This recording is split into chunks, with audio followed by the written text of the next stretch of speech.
आपको कहीं से लगता है कि आईआईटी बाबा जेंटलमैन है? मुझे तो कहीं से नहीं लगता। मुझे तो ऐसे लगता है कि कहीं ना कहीं मेंटली डिस्टर्ब जरूर है। तो आईआईटी बाबा पे बिल्कुल फोकस ना करें, ये फेक होता है, इसके अलावा कुछ भी नहीं है बेसिक। जिनको जिनको ज्ञान होता है ना, वो कम बात करते हैं, और जिनको बिल्कुल ज्ञान नहीं होता, वो अननेसेसरी कोई ना कोई स्टेटमेंट देते रहते हैं, जिससे कि लोगों का अटेंशन उनकी तरफ हो जाए। सेम वही खेल जो है वो आईआईटी बाबा कर रहे हैं इस समय। हेलो दोस्तों, अभी मैं हूँ मुखर्जी नगर में एक प्रयास कोचिंग में, और टीचर है यहाँ पे हमारे साथ बैठे हुए मुखर्जी नगर के, जहां से न जाने कितने बच्चे सिविल सर्विस से लेके एसएससी से लेके हर तरह का एग्जाम निकाले हैं सर। तो सर जी मुझे ये बताइए, कल आईआईटी वाले बाबा ने भविष्यवाणी की थी, बिल्कुल वो भविष्यवाणी उनका हुआ झूठा। उन्होंने कहा था कि विराट कोहली, रोहित शर्मा जितना जोर लगाना लगा ले, पाकिस्तान जीत रहा है। मैंने जो कहा कह दिया। तो इस पे आप क्या राय देंगे आप? देखिए, सबसे पहले तो मैं आपसे एक बात कहना चाहता हूं, जैसे आईआईटी बाबा है, ये अभी कुंभ से बड़े फेमस हुए, क्योंकि इन्होंने आईआईटी से डिग्री किया, उसके बाद ये बाबा बन गए, जब ये है ना, और उसके बाद ये अचानक से जो सुर्खियों में आने शुरू हुए, मीडिया ने इनको कवरेज दिया। लेकिन जहां तक मुझे नॉलेज है आईआईटी बाबा के बारे में, तो उन्हें कोई ऐसा प्रेडिक्शन नहीं होता, ना ही ऐसी कोई नॉलेज है जिसके आधार पर डिसाइड या जिसके आधार पर ये कह सके कि भैया इंडिया जीतेगी या पाकिस्तान जीतेगा। ऐसी कोई भी प्रेडिक्शंस नहीं होती हैं। ये थोड़ा सा भ्रमित करने के लिए किया जाता है, और अपने एक अटेंशन सीकिंग बिहेवियर होता है बेसिकली। तो आईआईटी बाबा को ऐसा लगता है कि सब लोग मुझी पे फोकस करें, इसलिए वो क्या होता है कि कोई ना कोई ऐसा स्टेटमेंट जरूर देंगे कि जिससे कि लोगों का अटेंशन उनकी तरफ को आकर्षित हो जाए, और वो भी एक मार्केट में उसी तरीके से अपने आप को बूम पर लेके आ सके जिस तरीके से बाकी बाबा आ रहे हैं आजकल। और दूसरी बात है कि जब उनको देखते हैं तो ऐसा लगता है कि ऑलमोस्ट जो है वो शायद कहीं ना कहीं नशे में रहते हैं। तो मैं चाहता हूं कि बच्चे उनसे ज्यादा प्रेरित ना हो। अगर वो प्रेरित होते हैं तो इसका मतलब है कि बच्चे के एक गलत डायरेक्शन में चले जाएंगे।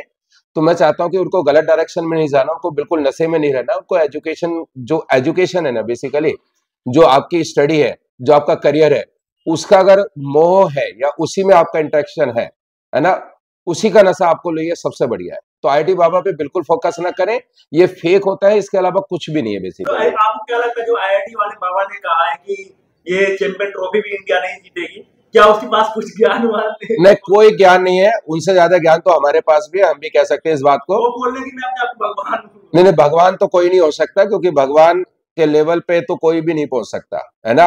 जो लोग भगवान के लेवल पे पहुंचते हैं वो इस समय मार्केट में नहीं है, क्योंकि जिन लोगों ने सिद्धियां प्राप्त की हैं वो कभी भी मार्केट में नहीं आते, वो कभी भी बिजनेस नहीं करते। जितने भी ऑलमोस्ट जो बाबा होते हैं जो बिजनेस कर रहे हैं आजकल, वो बेसिकली अपने आप को भगवान के इक्वल मानते हैं, लेकिन वो भगवान कभी हो नहीं सकते। क्योंकि जनरली ये कहा जाता है कि जो सिद्ध पुरुष होता है वो कभी भी आपको साधारण तरीके से आपको कभी भी नहीं मिल सकता। लोग उनके पास कभी जा ही नहीं सकते आसान तरीके से। वो कहीं ना कहीं जंगलों में, कहीं ना कहीं इसमें तप में ऐसे बैठे होते हैं कि लोगों के पास लोग जा ही नहीं पाते उनके पास में, ना ही वो लोगों से मिलना पसंद करते हैं।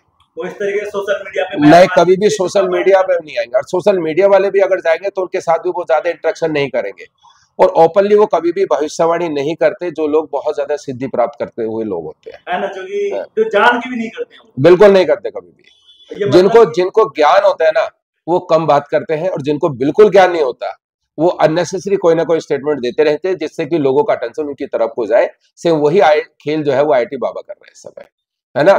सीधा फैन फॉलोइंग चाहिए, उसके बाद में उनको भी फेमस होना है, उनको भी पैसा कमाना है। क्योंकि आजकल धर्म में जो है देखा जाए तो पैसा बहुत है ना। हर आदमी जो है धर्म की तरफ आकर्षित हो रहा है। क्यों हो रहा है कोई नहीं जानता इस बारे में। उनको भगवान चाहिए नहीं चाहिए, लेकिन उनको पैसा जरूर चाहिए, क्योंकि उन्हें लगता है कि पैसा ही भगवान है।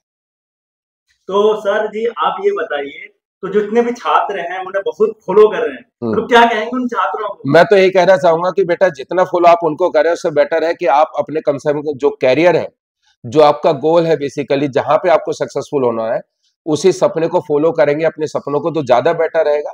और इस टाइप के बाबा को अगर फॉलो करोगे तो इससे आपका करियर जो है वो स्पॉइल होगा, बनेगा कभी नहीं।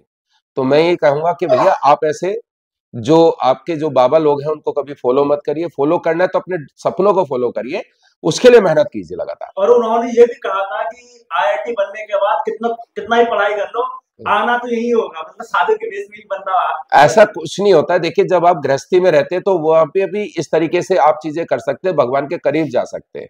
देखिए, दो चीजें होती है, एक सेवा होती है, एक भक्ति होती है ना। दो तरीके की चीजें होती है हमारी लाइफ में।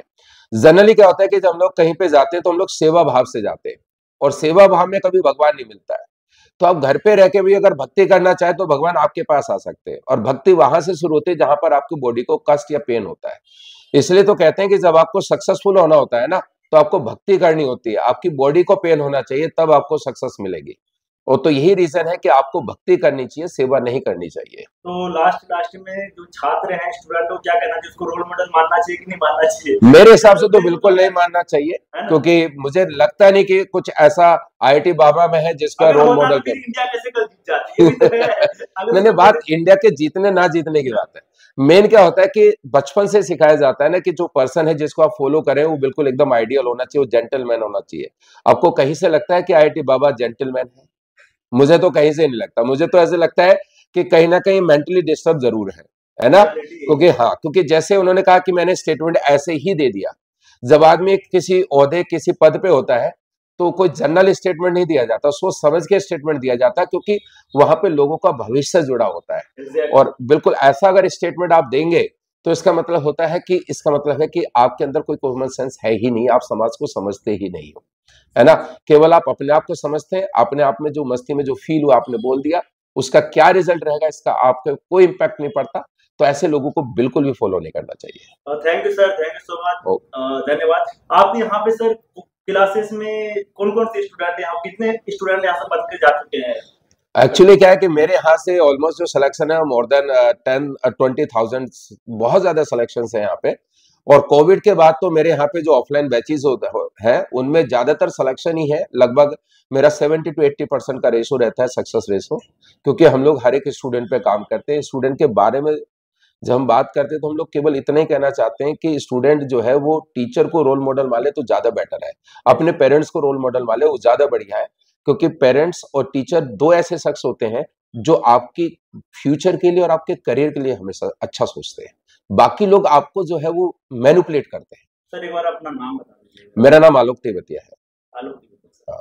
Thank you sir, thank you so much. Always welcome. बातें रखी, बिल्कुल बिल्कुल। चलो, धन्यवाद सर। Okay, thank you.